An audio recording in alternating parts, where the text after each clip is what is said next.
Thank y'all for being here. It's a privilege. So, I had a panel earlier, and we talked about community, we talked about care, and I want to continue that conversation with y'all.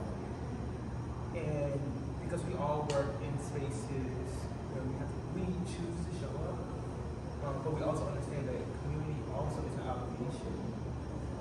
And I want to understand how do you practice tenderness and also being a witness as an act of resistance.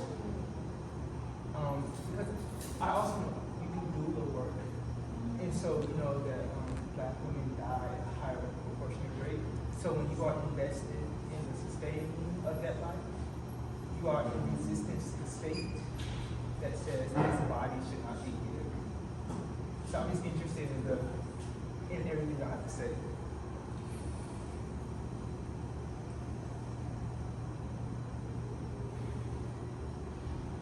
So first, thank you for that framing. And just hearing one, you kind of naming just the importance of care, I feel like I would like to just start by naming and honoring my elders who taught me to care. I think that that's important. Now hearing this, I'm just like, oh, well, someone taught me that shit, right? Yeah. Oh, excuse me. Someone taught me that. This is a family affair. And so I want to honor my elders who taught me that. I also want to just name that I believe that you're absolutely right. Care is an interruption. My partner gave me that language, not a disruption, but an interruption of harm that happens often passively and actively in our lives. And being dedicated to care is a radical act. Being dedicated to tenderness is a radical act. Being dedicated to love in practice is a radical act, and I think that it's something that all of us have access to, no matter what our role is in our communities. I have received as much care from the woman who brings my mail in certain cities I've lived in, from somebody who was paid to take care of me. And so the idea that care belongs only to some of us who might put ourselves in certain sections to interrupt harm, but know that care actually belongs to all of us in the micro. I can absolutely see, I would just like to take a second to acknowledge the sense of community that this entire city brings. I'm so grateful to inhabit the space that I'm a guest in. I'm not from the South or Alabama or Montgomery, and I can see how community really affects everybody around us.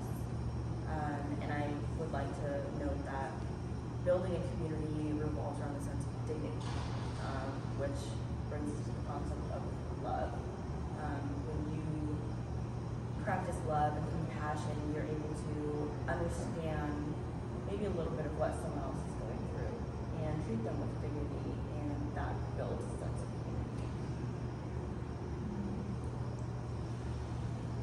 Oh, yes, I so appreciate the beginning where you brought us in to ask that question, because as we were talking about earlier, in my experience, being white in America, the narratives that we're taught make it impossible to access care, because you have to disconnect from yourself first and then from everyone around you to continue to commit to this denial and to this disassociation. And as I've been living and coming to understand and learn and just be in context with the truth that for so long I was disconnected from, it really does let you see the ways that care is absent from your life and from your work. And so I feel that this is really what our work is to learn to be able to care.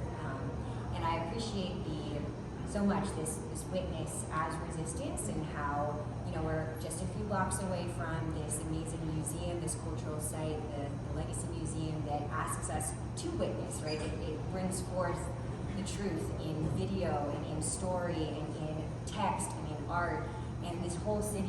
You can't. That's what's this deep presence of being in this place is how many people have chosen to care, even when everything rejects that attempt and that effort. And so I know that the work that we have to do, it has to start with care and the choice to care. And you're starting us off there, just it feels very resonant with why we're all here together today. So I'm thinking about revision as an act of love, and I would like to revise interruption, intervention. And I'm interested in how does witnessing, as we are witnesses, how does witnessing allow for intervention? Because in the work that we do, we are witnessing the bodies, we are witnessing people. And so as we witness, we can intervene and extend that care and also sustain that life and sustain community. And so I'm interested in the ways your work intervenes. So, as a restorative, as a transformative justice practitioner, it is my deep honor, but it is my responsibility to create containers for storytelling. And that is the root of my work. Storytelling allows me, allows community members, allows the people telling the story themselves to hear the impact of an incident out loud in the open. And in that hearing, what we can do is we can actually identify the harm that is being communicated has been experienced. And only in identifying harm can we actually understand what needs are now attached to that harm. Sometimes when we think about harm, we often think about needs afterwards, right? I need you to pay me back. I need you to make this right. But harm exists because needs were unmet in the first place, right? Maybe it was a need for understanding. Maybe it was a need for support. My role is to create a container for all of the needs to be left on the table for us as the community to figure out who has an asset that can meet a need.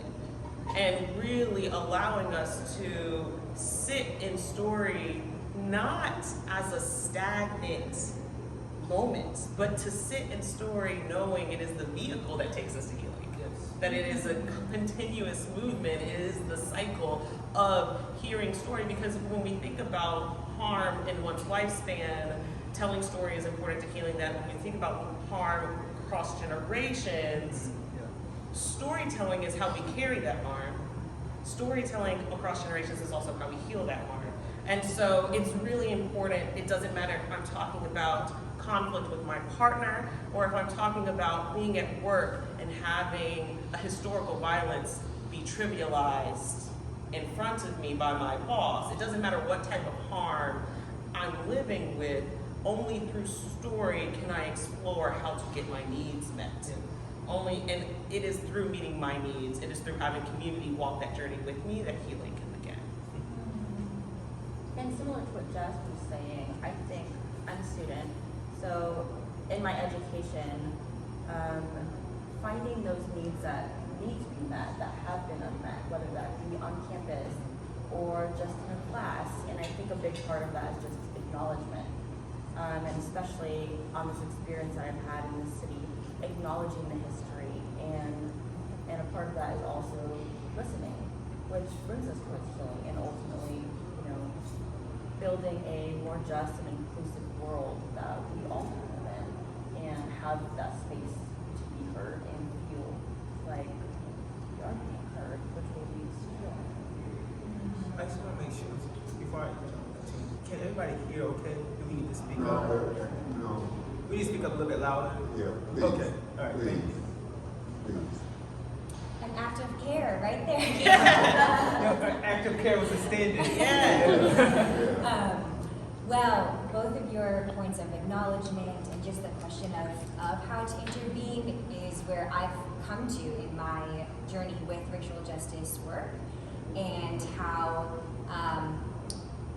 intervening, it requires seeing the harm, it requires that acknowledgement, and it is hard to do in a world that has both incentivized and required that we actually teach ourselves how to freeze and how to be paralyzed in inaction.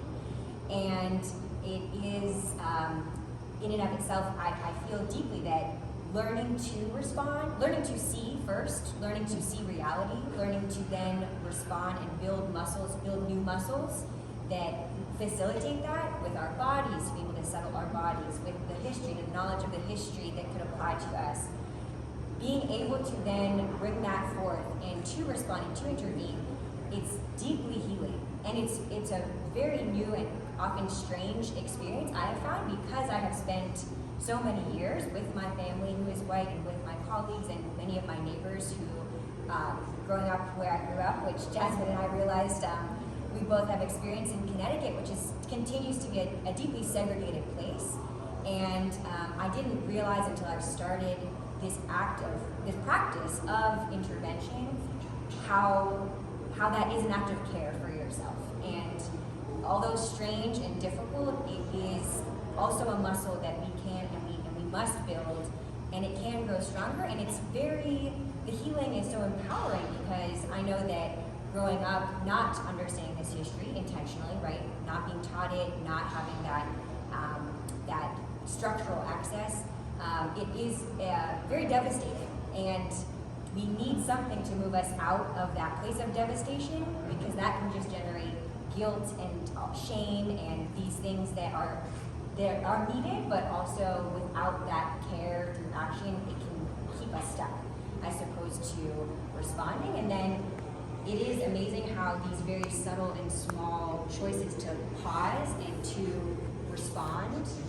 generate so many possibilities, and how much we've been losing as we have chosen to stay silent and or to participate in these things that are harming us all. In what tangible ways has your work counteracted the paralysis that we feel oftentimes through the state and generational harm and violence? Because oftentimes I know care can seem abstract to people because they don't practice it, but in what ways are you intentionally practicing care and intervention? So often when people think about restorative justice work, they think about transformative justice work, they think about our work starting after harm has happened, after people have been hurt, after something has already caused chaos or uncomfort. And for me, the beauty of my work starts before harm occurs. And so an example, working with young people, I do this rainbow identity circle. And they get different colors, string that represents different parts of their identity: race, gender, class, age. And I ask them to build their rainbow based on what is sitting with you the heaviest at this moment, right? Not what's most important for you on your day-to-day, but what is in this moment with your peers sitting with you. And in this circle that I ran with my students, there was one student who in the circle had cerebral palsy. And I stayed close to this circle because I'm lazy and it was the closest circle next to me. And I listened and watched, and I started to see that ability was the top identity for half of the students in the circle. And automatically my own bias kicked in, and I automatically assumed these students were trying to overcompensate for their comrade and colleague who visibly has a disability. As I sat and listened to this circle, my own bias was not only challenged, but completely shot down, because I listened to the students who also had ability as their top identity describe unbelievable challenge with invisible disabilities that I, as their leader, protector, and temporary guardian, had no idea they were battling with. Listening to a young woman talk about endometriosis and being worried about being away from their mom. Listening to a child who has chronic depression and worried that if they have a moment that they can't get out of bed, nobody will come find them. Listening to these students, and then after the circle, one of the students came and ran up to me and was crying, and she just goes, "I would have never shared this if we didn't have this space." And so for me, this moment of care, right? A small opportunity. All I did was create a container for those students to tell the story that was important to them at that moment. not what was important to me, not what I thought should be important to them. And in that moment, what happened was those students who walked the streets and halls with no social capital, with no one who they felt like they could tell their story to, left with 5 people that were their community. There we go, right? Who witnessed their story and said, it's okay for this to sit here. I can honor you in my container, right? And the beauty of having yourself honored by your community creates a different obligation for when things get tough, when things get hard. Because it's then I can lean on the memory of you witnessed me once. It's gonna be a lot harder for me to shame you on Instagram today. Just a little bit harder, right? And that being a big part of our work, we have to love each other on the forefront so that we have something to lean on the back end. And that is important to this work as well. So along with my work as a student, I'm also an assistant store manager. And so I get to come across all sorts of different people from different walks of life. I hire a lot of high school students, so I'm able to use my knowledge as a student to connect with these young people. I also sit on a board that kind of created the board for an inclusion and diversity program at my store. And I brought that program out to the district to kind of make a bigger influence. So what a lot of my work is that I connect with different vendors and the marketing team and the buyers for my company to find product assortment, that is either donates to or are owned and operated by individuals in marginalized communities. So I feel as though by giving those products a space, we are showing our employees and corporate office and customers that these stories matter, these products matter, and I'd like for you to support these individuals. So that's a large part of my work outside of my studies. And I'm also really passionate about workplace culture and letting my employees know that from day one they have a safe space where they should feel accepted and that we appreciate diversity.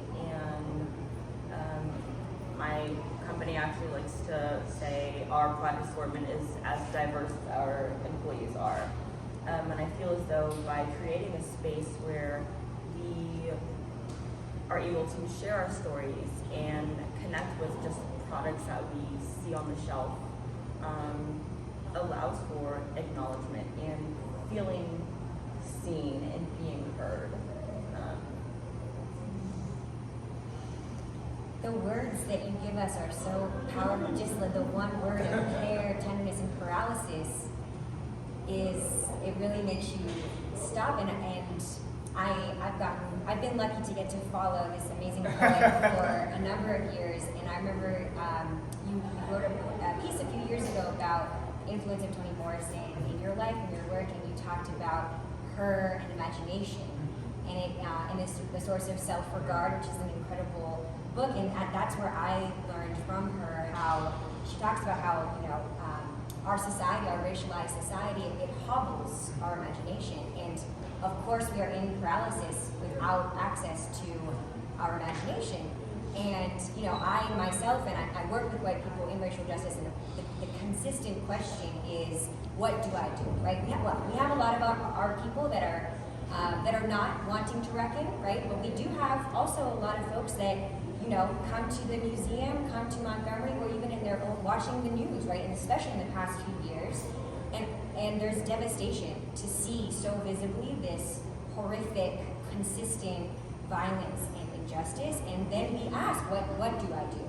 And that isn't expressing paralysis. That's saying, and I've heard Resma Medicum, I've heard many amazing leaders kind of, highlight that for us we live in an age of Google. And so to say, I don't know what to do it is laughable, but to dig further into that, it shows how deeply frozen we are.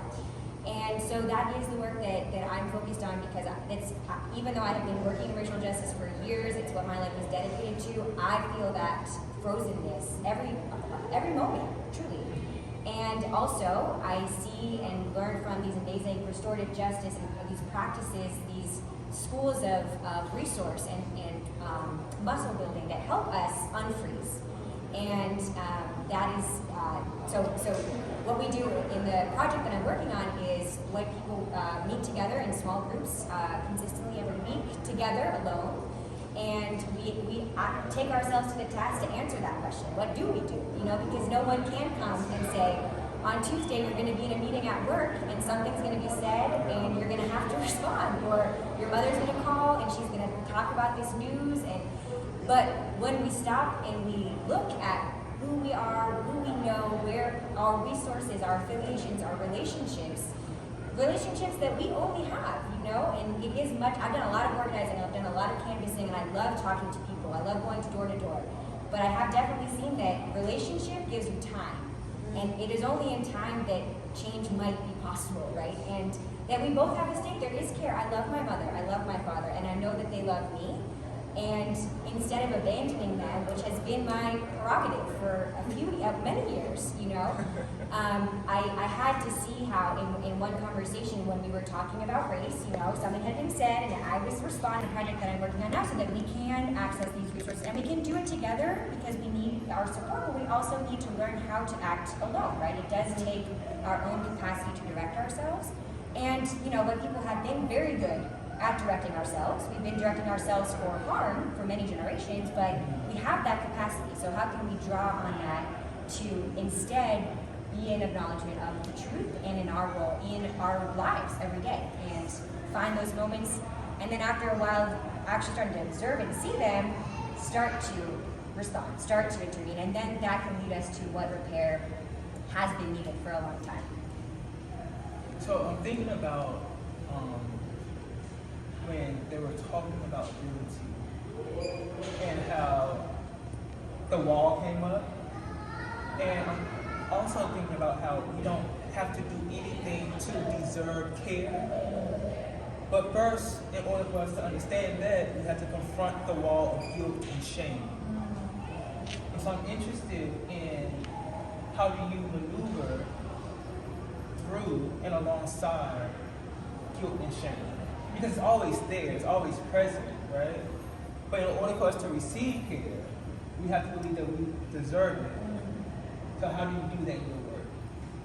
So one thing that I had to learn for self, working at an alternative high school, and I learned it in tandem with my students, and I think that's really important, that we co-learned this together, was I realized if I believed in my own ability to be accountable for my own mess, then I had the strength to navigate through shame because I trusted I had the tools to make things right. Yeah. And I realized with my students, providing them with the tools to get through a moment that they might be swimming in shame over was not only helpful for them as individuals, but it transformed our community because now we have all these young people who are running around with a quickness trying to treat themselves by being deeply accountable, right? So it's like to heal myself, because shame is eating in my body. Shame is eating up my spirit. Guilt is drowning my lungs. The way for me to get out of that is to use these tools that I've learned that help me be accountable. And so I live in a world very much free of shame. And that feels wild to say out loud, but after 10 years of doing this work, there is not a mess that I haven't got in, and I love getting into some mess. I am a Sagittarius, and I like to burn things down.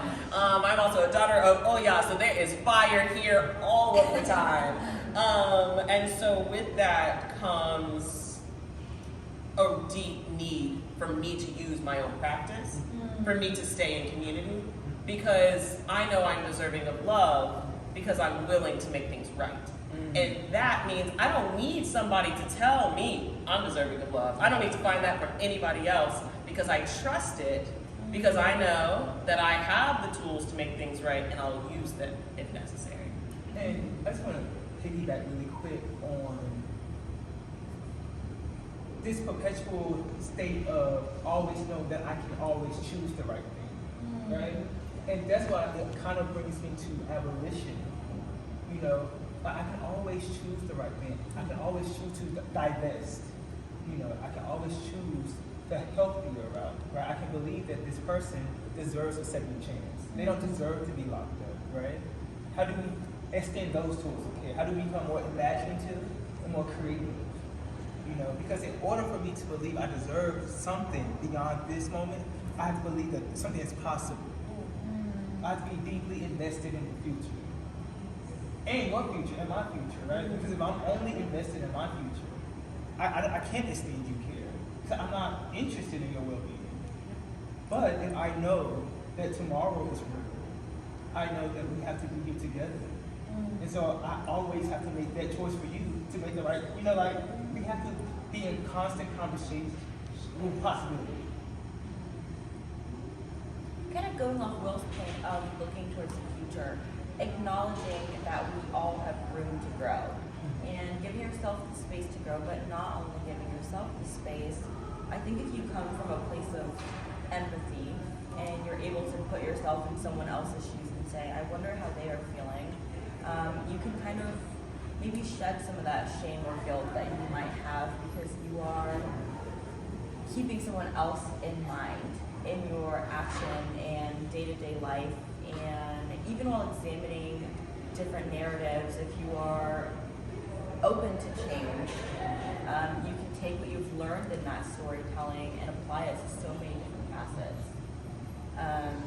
Like Jasmyn's work with their students, you know, they were able to kind of hear that circle of students and listen to them and think about the different ways in which their struggles might have been impacting those students' lives. So I think, again, listening is such a key part of fostering care and community, again, kind of bringing us full circle to that big idea of community.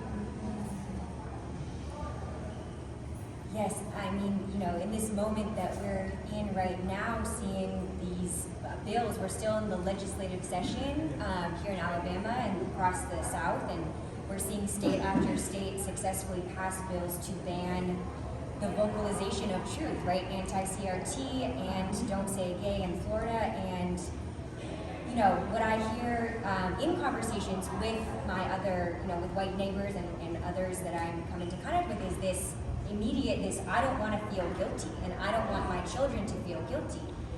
And it is, you have to sit and grieve how effective this, in the face of truth, push people, associate truth with losing belonging and losing love, right? And having to then be in this place of disconnection and how, what, I don't, you know, those are hard conversations to kind of help us, because it is devastating, and it should be, right? Our history should make us cry, you know, and also it is deeply empowering to know, and I learned this from, and I'm very grateful for you bringing James Baldwin into this space in your t-shirt, because it is from him that I learned that we have choice. It is, we must recognize what it has been, but to bring us out, and guilt, Brene Brown, who I love, I think she's so great at distinguishing, right? Shame says I'm a bad person. Guilt says, I did something that I would like to reflect on and do differently next time. And that is what we have to recognize, that yes, our people have done unspeakable things for generations. And this moment and the next moment and the next moment, today and tomorrow and next week and next month, is that choice. What James Baldwin said is that white people have the choice of becoming human or irrelevant. And that to me was, first I got very caught up in the irrelevant part. And I really, for a few days after reading that, I was like, where, you know, what do you, if you're irrelevant, then what, you know. But then I had to focus back on the first part of what he was saying, which was that it's a choice, the choice of becoming human, and that we can hold the guilt that is appropriate without it taking us down, right? But it does require that courage to confront, which we have been for generations trained out of. And it does take courage to do that, but in that process, like we've been saying, it is deeply healing, and it feels hard, but hard is not the same as bad, right? It actually feels very healing. And so that shame and that guilt, it makes me feel so much sadness at how it's hurt myself, my family, and other white people for so long by turning us away from each other and from the possibility of this world that we have the choice of bringing into being or continuing to eliminate from the reality that it could be. So I'm hearing the language of distance, and I was speaking with a friend the other day, and she was saying how she encountered a selfish person, and I was saying that this person only acted this way because they're so far away from themselves. And so white people have a problem with being far away from themselves. So I cannot interact with you if I'm far away from myself because I don't see you in me. So going to the next point though, care is an investment in the truth. So I know there are gay people. You can't pretend like there aren't. You can't pretend there aren't trans people, right? And so when you are invested in the truth, you have to do something about it. You have to reckon with that. And so I'm interested in your work. How do you reckon with the truth, and what have you discovered is true? Thank you. This just keeps falling. Yeah, because I'm gonna have to pass. Hear who is being left out of this truth, whose perspective are we missing, and asking yourself, why are we missing that perspective? And kind of doubling back to that concept of guilt, I think it's important to feel guilty because it's how you grow. Giving yourself space to change, and like you were saying, knowing that I did something bad and I don't want to make the same mistake again. So acknowledging that truth and kind of looking in the mirror and saying, this is who I am, but I can change. I think is such an important part of growth as an individual, as a society, as a community.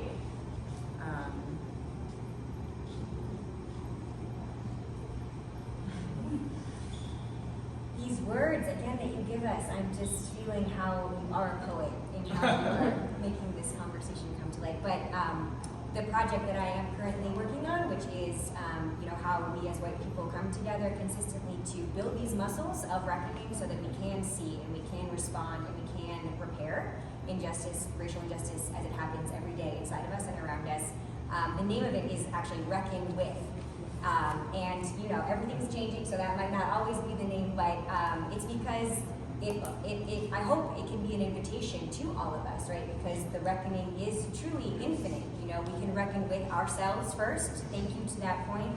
Again, the lessons of James Baldwin, that nothing that is happening out there is not happening in here, and how much effort we as white people have put into just running and running and running, and how exhausting that is, and how if we can just sit and look at it, and it is scary and it is devastating, but that's the only thing that we can do, and that's what we've been called to do for so long. And so I think it is very energizing and empowering to actually to have to answer the question, what reckoning is mine to do? Because yes, the CEO of Disney should have, I think he should have done something different with response to this, and we can say that a lot. And I know myself, and I hear a lot of white people who care, right, talk a lot about what other people should do. And even when we interact with the history, we say these white people in this other place, exactly. And that is like the absolute cold water on our capacity, to reckon. And so it's what I hope, my life is dedicated to this question, and I feel that once you start to ask that question, every moment, and part of this project that we do together is we just speak every week when we meet what we've noticed since the last time we met in terms of these false narratives. And we say it out loud. We say, I noticed when I was walking down the street, this happened a few blocks ago, down there. You know, I was driving on a Sunday morning and I saw 2 black men walking on the street. And again, this is my life's work. I have read all of the books and I have a lot of information, but when I saw them, my first reaction was, something is wrong. They must be doing something bad and I might be in danger. Even though I'm in my car driving, right? And the car kept moving and I had to recognize that they were in exercise clothes going for a walk. It was a beautiful day. It was like today. And in that moment, you can spiral into guilt and think, I'm a terrible person. And we can we want to recognize, actually, this entire country has operated because we have these false stories and we have these false narratives that say, I as a white woman should be first afraid when I see a black person. And if we can recognize that, then it's not coming from me as a bad person. It's very clearly the effective result of these false narratives for hundreds of years. And then we can see the response. And then we can seek the repair, right? In that instance, it was just keep driving. It was like, do not do anything, right? And a lot of times for white people, it is don't do something, right? Don't call the police. Don't. But then sometimes it is, yes, you need to say something, you need to do something, and it allows us to use our imagination and reclaim our imagination to find a way to respond. And that, you can feel your soul growing, and you can feel that becoming human again. And that, I think, really does bring us out of those negative places of guilt into the reckoning, which is so needed. Yeah. I want to circle back to the conversation we were having about Charlize Theron, right? Mm-hmm. About how sometimes we don't understand how heavily government surveillance plays a part in our interactions with each other. How much the perpetuation of lies through media and through policy and laws create walls between us. And we aren't able to close the distance. And so we only see each other as enemies or as the other. We start deploying otherism, right? And we never allow ourselves to connect. But once we reckon, right? Or we begin to reckon, we get to see that they are human. But we have to have a belief that humanity is in the other person, right? And what's also, when the common goal is to dismantle white supremacy, right? That has to be the common goal. Because only through that lens were you able to say, oh, well, these black people are minding their business, right? And I know that I've been indoctrinated in a country that says white bodies have agency and autonomy, and black and brown bodies and other bodies do not.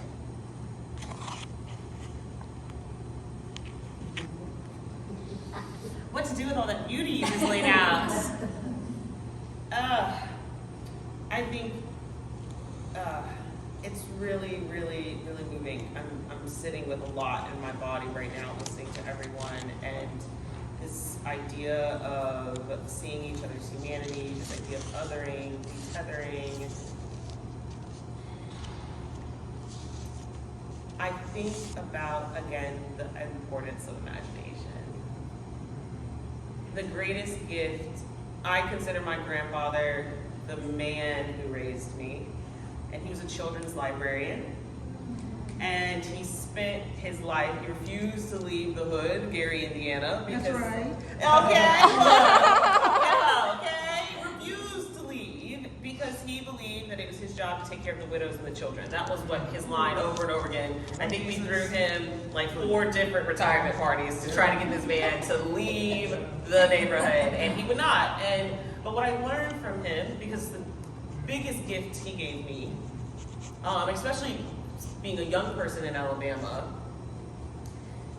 was that without books, I would have no empathy or interest in exploring other people. When I teach, people often see me as a finished product, and they're like, I'll never be like you. And what I have to remind them is I grew up, and if you would have asked 13-year-old me, what are the races in America, I would have said black, white, Mexican. Because that was the constricted, small, confined, racist, xenophobic context of which I grew up in educationally, right? No, my mother never put those words in my mouth. I got that from everywhere else, right? And so the power of my grandfather sending me books from the Gary Public Library that I still have. I see this is recording. I will return them eventually. It's only been 25 years. But him sending them to me allowed me to see other people's worlds. It allowed me to fall in love with characters who didn't look like me, act like me, who didn't eat food that I ate. It also allowed me to see characters who looked like me, act like me, and ate food that I ate, and fall in love with them, therefore falling in love with myself, which allowed me to move differently than my peers. I could see that I was moving differently than my peers even at a young age. We're in the same schools, we're receiving the same resources, we go home to the similar spaces, but for some reason, I have a desire to see this thing they call a smart car because I am a pre-Google child, because I read it in a book. And I think that, again, going back to the importance of storytelling and witnessing in any way that we can. Because for me to see your humanity, I have to experience your humanity. You can't just tell me you're human. I want to know when your mom said that thing that hurt you in that book. I want to feel that hurt because I know what it also feels like to have someone say something not nice. So though your circumstance is different, my heart goes out to you, which means if I'm sitting in public somewhere in real life with someone who I hear someone say something ugly to, I have an emotional memory, I have a body memory of wanting to stand up for that book character, wanting to stand up for myself. Therefore, I might be a little bit braver today, right? And I might say, I don't know why that person just said that, but I want to acknowledge that's not okay, right? And so I think that imagination is so important when it comes to seeing each other's humanity, because it also allows us to see our own. So please buy a child a book somewhere. Please go buy a child a book. Please go see 1977 upstairs, and I will pass it. For me, education has always been about expanding my capacity for empathy. So not just saying, oh, I'm an empathetic person, I know what you're going through, but admitting that I might not know what you're going through, but I'm going to try my best to.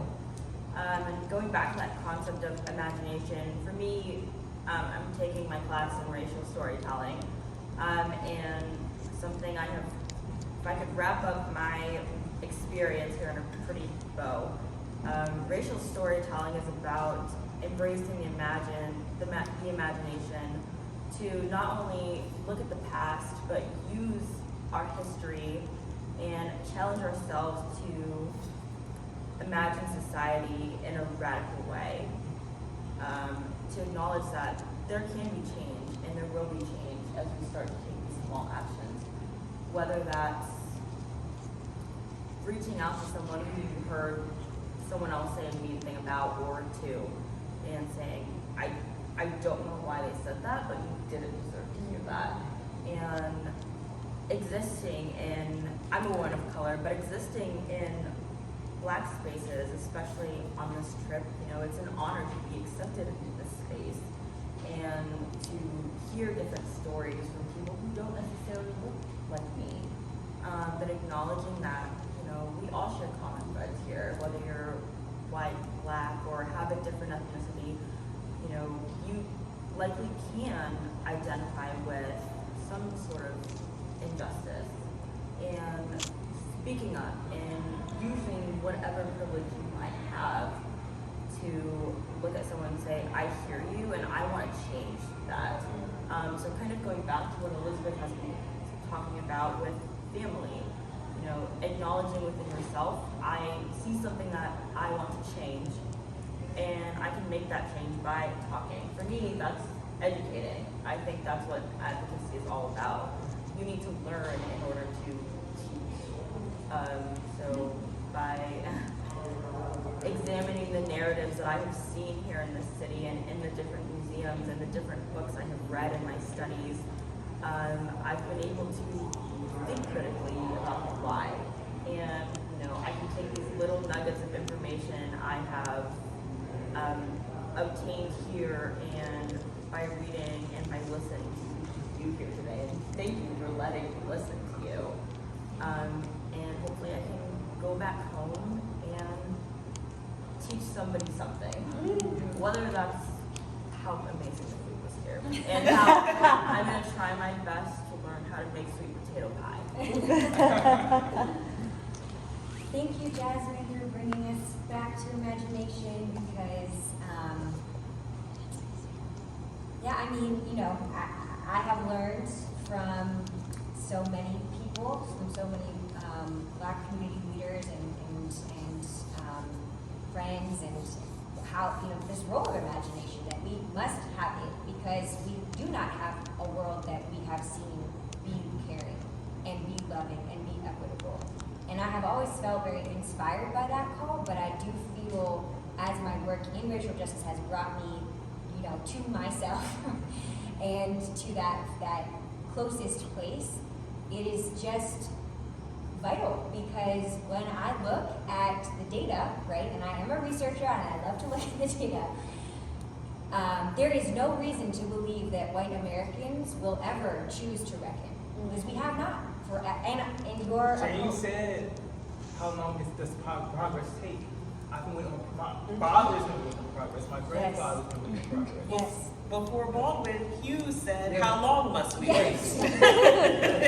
And you, in your poem, Will You Kill God Too? I believe you said for 400 years, we have never knocked before entering, and that is true.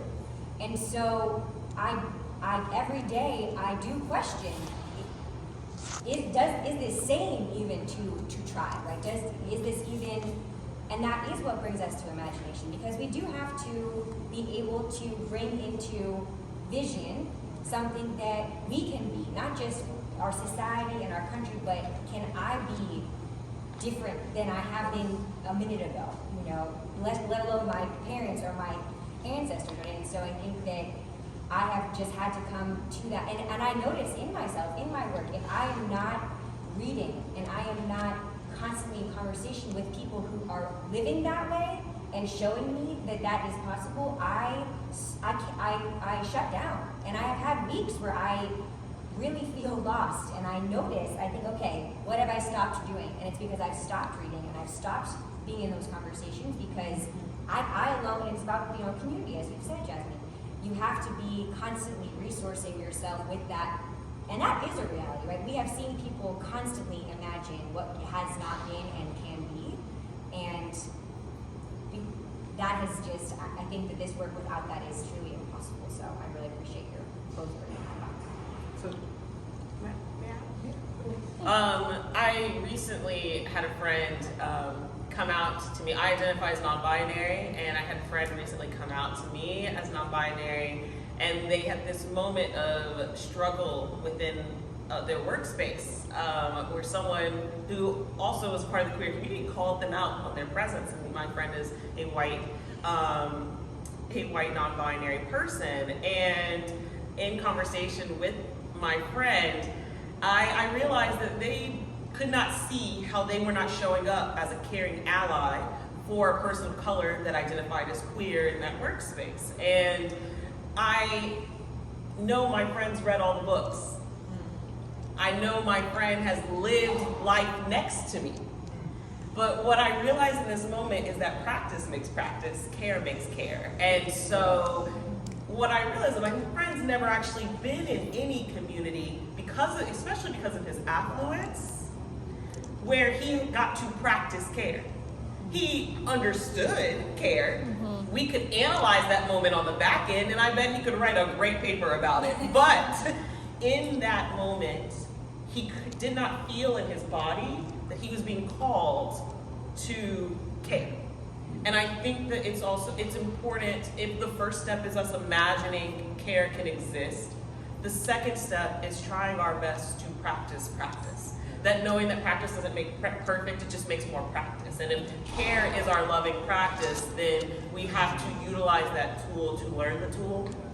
And I know that I'm grateful because I've had elders who taught me that practice makes practice, because they were caring for me themselves. And that is where I learned that, and that is, it's a gift that we have to continue to extend to others, and also show people there are moments that we need to remind people, you might be out of practice, and that's okay. And isn't that a beautiful way to say that this is a chance to get it right? Oh yeah, it's just, You you've are just out of been practice. asleep. You've been, you're out of practice, just But dust that's yourself off. practice some more, you know? Yeah. I love you enough to allow you to practice some more. Yeah. I'm gonna invite you to come practice with me. Come practice with us. Yeah. Yeah. So I have one final question, and then I'm gonna open it up to the floor. I know we're about to be over our time, so if you have to leave, that's also okay. But I do really want to know this answer. I was thinking, because I've been thinking about listening, right? This is why we're here. And what have you heard lately that was hard for you to hear, but you knew that it was true?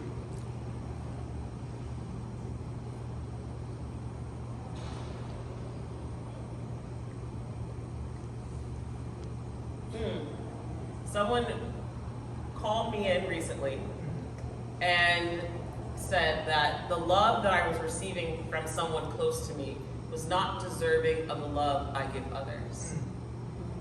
And that, to be heard and named as something that might be a dynamic in all of our lives at any given point or any relationship with someone else, was something that was hard to hear, but important to have named. That sometimes we receive love from others that is not deserving of the love that we give our community. And that being an opportunity to either call that person in to change their practice, or for me to move on and seek nourishment in other spaces. Wow. Thank you. Hearing that I need to grow. It's difficult to hear that.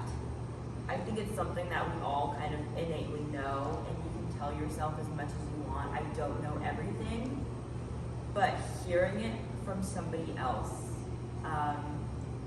is difficult, but it brings back that acknowledgement piece and listening, saying, I heard you, you're right, I don't know everything about this, and there's something else I might need to research, or another book I might need to read.